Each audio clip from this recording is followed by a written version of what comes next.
కావలి మాజీ ఎమ్మెల్యే రామిరెడ్డి ప్రతాప్ కుమార్ రెడ్డి నివాసంలో జాతిపిత మహాత్మా గాంధీ వర్ధంతి కార్యక్రమాన్ని వైసీపీ నేతలు ఘనంగా నిర్వహించడం జరిగింది. ఈ సందర్భంగా జాతిపిత మహాత్మా గాంధీ చిత్రపటానికి వైసీపీ నేతలు పూలమాల వేసి ఘనంగా నివాళులర్పించారు. ఈ సందర్భంగా ఆర్యవైశ్య నేత, వైసీపీ పార్టీ జిల్లా ఉపాధ్యక్షుడు కనుమర్లపూడి వెంకటనారాయణ మాట్లాడుతూ జాతిపిత మహాత్మా గాంధీ అందరికీ ఆదర్శప్రాయులని కొనియాడారు. అహింసా పద్ధతిలో స్వాతంత్రం కోసం పోరాడిన మహనీయుడు జాతిపిత మహాత్మా గాంధీ అని పేర్కొన్నారు.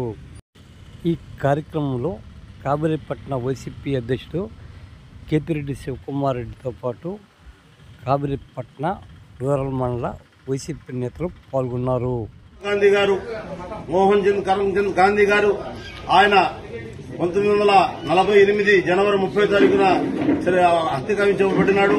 అటువంటి వ్యక్తి ఈ దేశానికి ఎంతో ఎనలేని సేవ చేసి అహింసావాదిగా ఆయన ఎంతో పేరు తెచ్చుకున్నాడు. ఎన్నో దేవాలయాలు కానీ, అదేవిధంగా స్త్రీ యొక్క వాళ్ళ బాల్య వివాహాలు కానీ, తర్వాత మిగతా విషయాల్లో కానీ అన్ని కూడా చేసి ఈ యొక్క సచివాలయ వ్యవస్థను కూడా మనకు తీసుకొచ్చినటువంటి వ్యవస్థ కావాలని చెప్పినటువంటి వ్యక్తి. ఉప్పు సత్యాగ్రహాలు చేసినాడు. సత్యాగ్రహాలు చేసి మనందరూ కూడా ఎన్నో నేర్పించినటువంటి వ్యక్తి. అటువంటి అహింసావాది అయినటువంటి గాంధీ మహాత్ముని యొక్క వర్ధంతిని మనం అందరం కూడా దేశవ్యాప్తంగా చేసుకోవడం చాలా శుభప్రదం.